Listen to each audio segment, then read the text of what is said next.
Hello and welcome to another 30-Minute Thursday.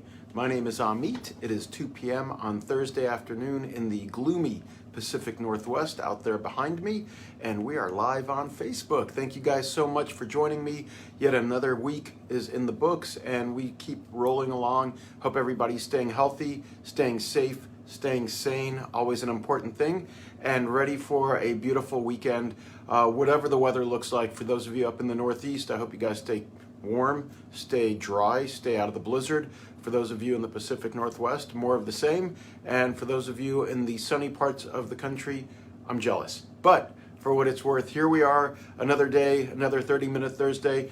Let's talk about some things that I found really interesting in the news today or this week on real estate and real estate finance and the general proposition. And what I said in my teaser when I promoted this 30-Minute Thursday is that the average age, let me restate that. The median age of a home purchased in the United States in calendar year 2021, so the median age is 36 years old. What does that mean? It means that if you were to draw a straight line, put 36 right in the middle, half of the homes are younger or less old than 36 years, half of the homes are more old than 36 years. What that means in general, well, I'll tell you, I just had my 52nd birthday, and as the Rolling Stones sang, what a drag it is getting old. It's better than the alternatives. I'm not going to kid you guys. I'd rather keep aging than not. But at the same time, things break, right? Things don't recover as quickly as they used to. My knees are not what they used to. My back's not what it used to be. My shoulders aren't what they used to be. I keep on rolling along. Of course, I keep doing my martial arts, my Krav Maga and everything else. But for what it's worth, I'm not what I was 20 years ago or 10 years ago. Father Time catches up with all of us, including our homes. And so the median age of a home purchased last year in this country is 36 years old. And what that means is that it's getting to that point where there's deferred maintenance, right? Roofs need to be replaced or repaired if they haven't already been. Major systems like HVAC, the heating, the hot water heater, like all of these big systems that are part of our home, as they get older, the foundation may need to be worked on and whatnot. I'm not a very mechanical person. I'm not a very technical person. I don't have skills with tools. So pardon me for being a little simplistic in my description of these events or these things. But the truth of the matter is that as we age, whether it's us personally or our homes or our cars or whatever it is, things break and big things start to break. And that's just the nature of life and the nature of aging. So the question is, how do we fix it? When it's your body, when it's you, that's more personal. But when it's your home, the answer is usually with money. We usually need money to fix these things, whether it's a new roof, whether it's foundation repair, whether it's some other major system, duct work, plumbing work, electrical work, HVAC stuff. All that stuff is really expensive. And so the question is, how do we finance those repairs? You know, people are buying homes. This market is really difficult to get your property, to get any home really, whether it's a brand new home or an older home. We get what we can get these days because demand is so high and supply is so low that there's not a whole lot of options for us. And some people just like an older home. They're built better. They're more craftsman-y. They have more character. There's a different quality of construction, to be sure. So I'm not knocking older homes. Certainly not knocking older mortgage originators, older loan officers, or Krav Maga instructors. But they come with their own problems. And so when you purchase a home and you find that it needs repair work a few years down the road, 10 years down the road, something like that, the question is, how do we finance that? And there's a couple of different ways, several different ways that we can do that. Number one, you can always put it on your credit card, right? I mean, that is kind of what a lot of people in this country tend to do in the first place. I'm a huge fan of the credit card. I'm not going to kid you. I pay my credit cards off every month because I don't want to pay that really high interest. but I use credit cards quite often because my wife and I like the mileage, right? There's benefits. These credit card companies entice you with either airline miles or hotel affinity points or cash back or any number of other things to entice you to use their credit cards. And that's great if you can afford to pay them every month. If not, the interest can become really expensive really fast. So take this with a grain of salt. I'm not making any suggestions, but maybe you don't want to put it on your credit card. Okay, so what's the other options? Well, most of the time when you buy a new roof or you get major work done on your home, the company that provides that work will finance it for you. OAC, unapproved credit. That's it took me for years to figure out what OAC meant when I heard it on radio commercials and other things like that. OAC, unapproved credit. So if you buy a new roof or if you get some major foundation work done on your home or some other, upkeep, maintenance things as the home gets older, it needs some TLC, these service providers can provide some kind of financing for you, OAC, unapproved credit. What are their rates? What are their costs? What are their fees? I don't know. Everything's different. Everyone's different. Every company's different. Every circumstance is different. So, maybe that makes sense. Maybe it doesn't make sense. On the other hand, there's oftentimes, especially if you've owned the home for several years or many years, you have a lot of equity built into the value of your home. What does equity really mean? Equity means that you have ownership in your home. You own that home. Now, it's weird. When you own a home, when you buy a home, you bring in a down payment, whether it's 20% down, which has been in the past the traditional standard kind of expectation, whether it's more than 20%, whether it's less than 20%, whatever it is, that is your ownership stake in that property. So just for easy math, guys, because I don't have a calculator right here on me handy, if you bought $1 million home, as an example, and you brought in $200,000, which is a 20% down payment, you've got 20% equity in that home. And you've got 80% debt against that home, meaning that your loan is $800,000, and based on $800,000 loan divided by $1 million in purchase price or value, then you've got an 80% loan to value, an 80% debt position, and a 20% ownership position. I'm not going to go into the details of what happens as you make your housing payment, but every month you're going to make a mortgage payment, and part of that mortgage payment is principal reduction, meaning that you're paying off that $800,000 in small increments, albeit small increments, but you're still paying off that $800,000. And at the end of 30 years, after 360 payments, you will have paid the entire thing off. Your debt position is zero, and your ownership position or your equity is 100%.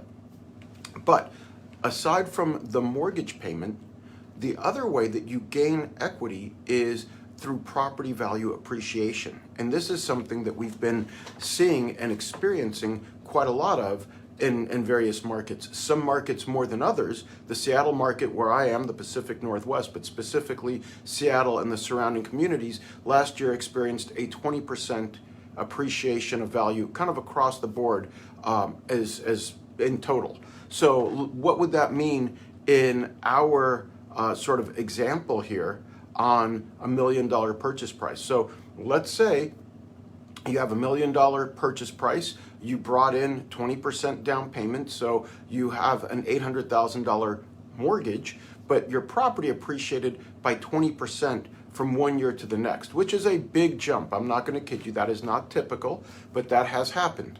Let me make it easier. Let's just make it really simple and say that your property value appreciated by 10% from last year to this year. That is a lot more typical across the entire United States market. So your $1 million home is now worth 10% more, $1,100,000.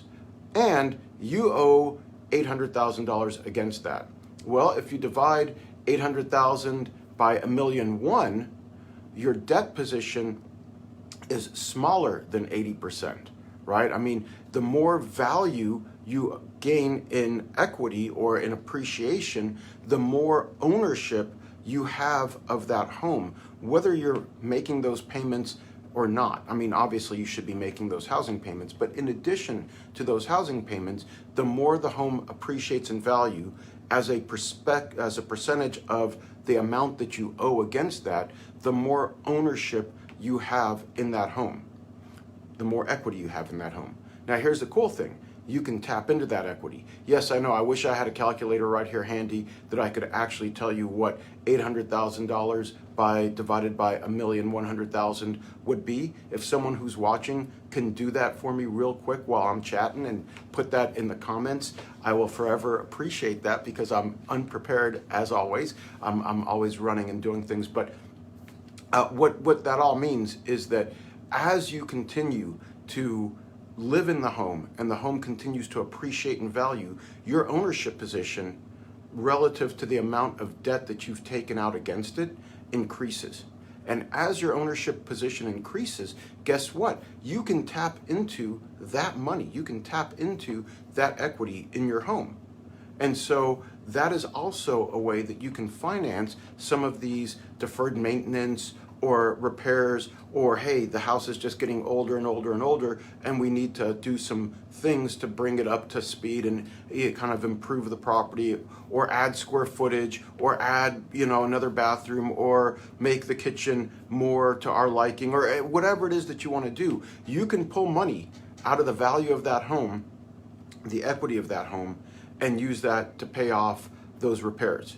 Whether you do the repair work in advance and finance it on your credit cards, or finance it through the repair companies, or whether you come to me first for a home equity line of credit, or a second mortgage, or a cash out refi, and get that money in advance. So that's really what I want to talk with you guys about. The big setup is talking about cash out refis, and how do we tap into the equity that's already in your homes and rising as the value of that home rises through your ownership. So there's a few different ways to tap into that equity without selling the home. You can always sell the home, and then you get all that equity, and you have no other place to live though. So take that with a grain of salt. But if you wanted to just stay in the home and tap into the equity, there are a couple of different things you could do. The first one is a straight out cash out refinance. So you come to me and you say, hey, I owe $500,000 on my home. I want another $100,000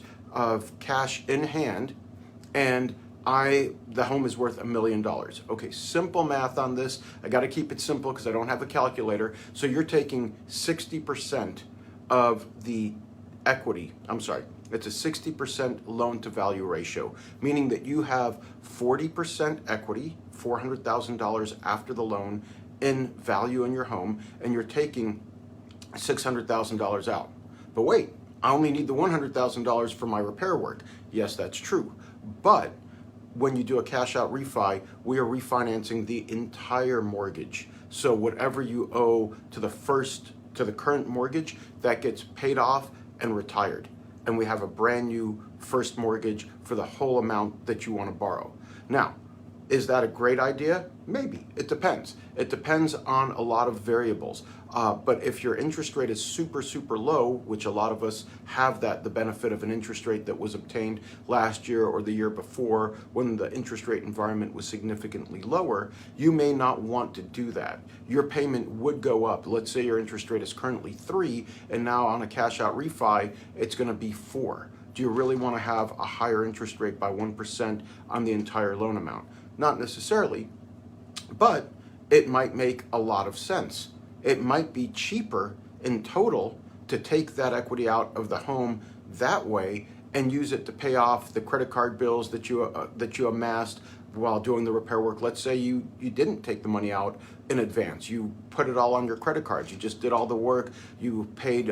You put it on your credit cards, or you took credit from the roofing company and the foundation company, and now you're sitting on $100,000 worth of credit card bills and other expenses, other bills that are at a higher interest rate than 4%. The cost of that money is really high. So maybe refinancing your entire mortgage, taking cash out and paying those bills off will actually be less expensive in total amount of money out of pocket every month. And so it would make financial sense. It's not just about the rate.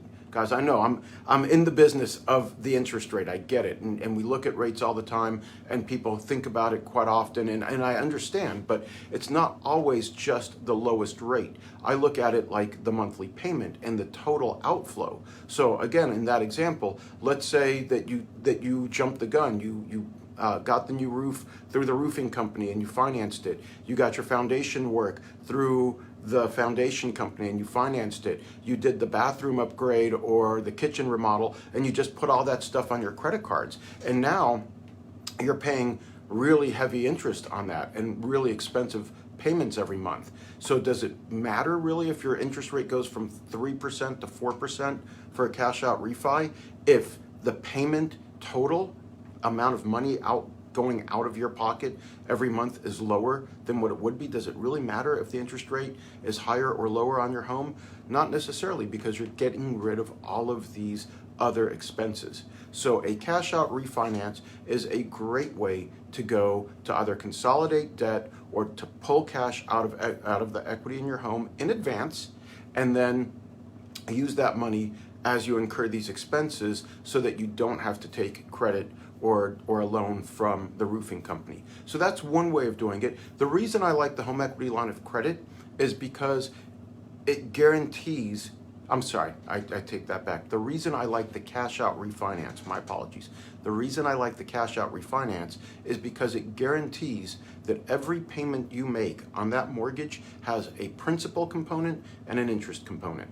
You're going to be paying down the amount that you owe steadily with every housing payment that you make.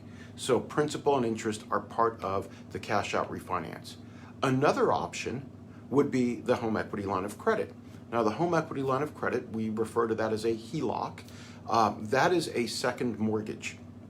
It leaves your current first mortgage at that really, really sweet low interest rate. It leaves that alone. So let's go back to our example. You owe $500,000 on your first mortgage. You want another $100,000 to pay off all these bills or to take home improvements or things like that, and your home is worth $1 million. So you can have a first mortgage for $500,000, fixed rate, really low interest. You can have a second mortgage known as a HELOC for $100,000. You're still loan to value ratio is still 60%. You have two mortgages now totaling $600,000. Divide that by the $1 million value of the home, and it's a 60% combined loan to value, both loans together. The problem with the HELOC, there's upside and downside to everything, but the downside to the HELOC is that when they charge you on your monthly bills, they don't include principal in that home equity line of credit. It's just the interest payment. It's the full interest payment, but it's just simple interest. So if you want to reduce the $100,000 balance that you just borrowed, you have to pay out of pocket additional to the monthly interest charge. So that's tough for some people. I mean, not all of us are disciplined in the same way. Not all of us have the same cash flow. Not all of us have the same wherewithal, where if we do have extra money, we want to apply it toward the home equity line of credit that we've got and pay down that balance. That requires a certain amount of discipline. It also requires a certain amount of income and cash flow to pay that down. Another problem with the home equity line of credit is that it's a variable rate. So as the Fed starts to increase interest rates, which we've spoken about several weeks now, that the Fed is talking about raising their interest rates, well, your HELOC is going to go up by the same amount of interest rate increase as the Fed increases. So if the Fed increases the interest rates by 1/4%, then your HELOC goes up by 1/4%, and so on and so on and so forth. And the payment goes up as well. The interest-only payment goes up accordingly. So the Fed has mentioned that they're going to raise rates anywhere between 0.75% to 1.25% this year alone. So if you've got a HELOC, which I have, the interest rate that you're paying is going to go up by 1/4% every time the Fed raises their interest rates by 1/4%. you can see where that could be a little bit disconcerting for somebody, where they're like, well, when does this stop? What is the ceiling? What is the cap on what the Fed or what that interest rate on my HELOC can be? Well, I don't want to scare you guys, but I'm going to tell you the truth that most HELOCs cap out at 18% interest. So there is a lot of room between where we are and where that thing can end up before they put a limit on it and say that's the maximum interest. So how comfortable do you feel about paying an 18% interest on a home equity line of credit? I'm not saying that that's going to happen today, tomorrow, next year even. I'm just saying that the paperwork that we sign when we take a HELOC indicates that the maximum interest rate is 18%. That's like a credit card, guys. That's really, really expensive interest. So that's a trade-off with the home equity line of credit.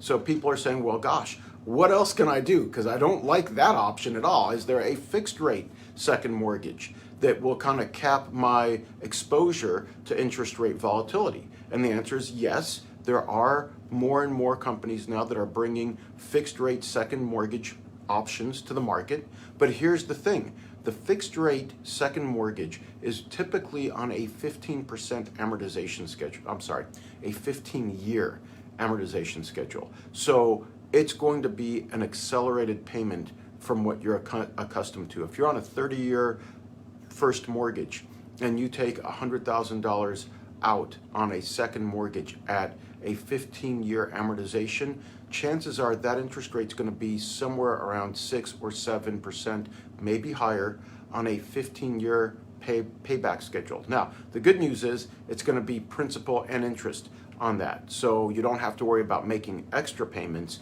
to pay down the principal that you owe. The bad news is $100,000 at 7% interest over 15 years is a pretty big monthly payment. And when you start to look at what that cost is over, month after month after month, you may come to realize that the first option, which is taking the entire $500,000 first mortgage, adding another $100,000 to it, cash out, and doing all of it at 4% or 4.25% even on a 30-year fixed, would probably be the less expensive option and the most stable option, meaning that that rate doesn't change. You don't have to worry about what the Fed does. You don't have to make any extra payments to pay it off. It just basically changes your monthly payment for the entire mortgage, but it's going to be a much lower cash out of pocket across the board. And that's kind of what my job is to help you guys crunch that math, figure that out, and then come to your own conclusions. I'm not here to sell you anything. I'm here to facilitate your decision making and help you figure out what your options are and what the costs are to explore option A, B, or C. That's really it. It doesn't matter to me personally what your choices are. Those are your choices. I just want to make sure, as your mortgage lender, as your advocate, that you have all the information you need to make a good choice, and that I help you facilitate that proper outcome. That's really it. So there are ways, and here's the good news. The value of homes, the equity that we have in our homes, has continued to rise. It's great news if you're a homeowner. If you own a property and you see 10% appreciation year over year, as an example, that is a huge benefit. You're making money. Now, you can't access that money on any given day, but it's in kind of the value of your home. The second mortgage or the cash out refinance or the HELOC, that is a way to access that cash in order to do the things that you need to do. Let me check my time here. Okay, got a couple more minutes here. So that's kind of what I'm suggesting to people right now, especially if you've got a home that is older. And again, I just turned 52. I know what it's like to be older. This is not a knock on the aging process, but it is a reality that as things get older, they need a little bit more care and a little bit more maintenance, and that maintenance can become more and more expensive. If you have a brand new home or a home that's like 4 or 5 years old, like the one I currently live in, you don't necessarily need any work on the deferred maintenance, but maybe you've got credit card bills. Maybe you've got car payments. Maybe you already have a HELOC that you used to buy the home, or that you used after you bought the home in order to improve the home, and now you're noticing that those HELOC payments, the home equity line of credit payment, is going up as the Fed increases the interest that it charges.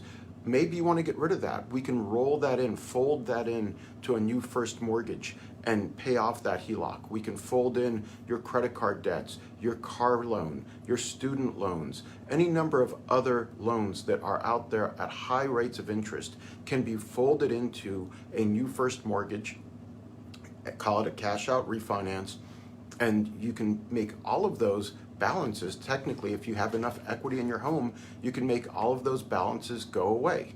As I said before, will your interest rate be higher than it currently is? Most likely, yes. That's just the nature of the rising interest rate environment and the fact that a cash out refinance has a higher interest rate in general. The environment for that is higher in general. But the key is not the interest rate. The key is, how much are you guys spending every month on all of these bills to pay them off? And are you actually paying them off? Or are you spending $1,000 or $500 or however much it is on your credit cards every month only to tread water? You're barely making beyond the minimum monthly payment, or you're paying down some of it, but you're not able to get ahead of it or to get on top of it, and you see no way of getting out from under it. If that's the case, then it doesn't really matter if your interest rate on your current mortgage is 3% and the cash out refinance is going to be 4%. What really matters is, at the end of every month, how much money are you spending to pay all these bills, including your mortgage, and how much would it cost you if you made all of those other bills go away, roll it all into the cost of your mortgage, and start with a zero balance on your credit cards, start with a zero balance on the car loan. Well, there wouldn't be a new loan on the car loan, but you understand what I'm saying.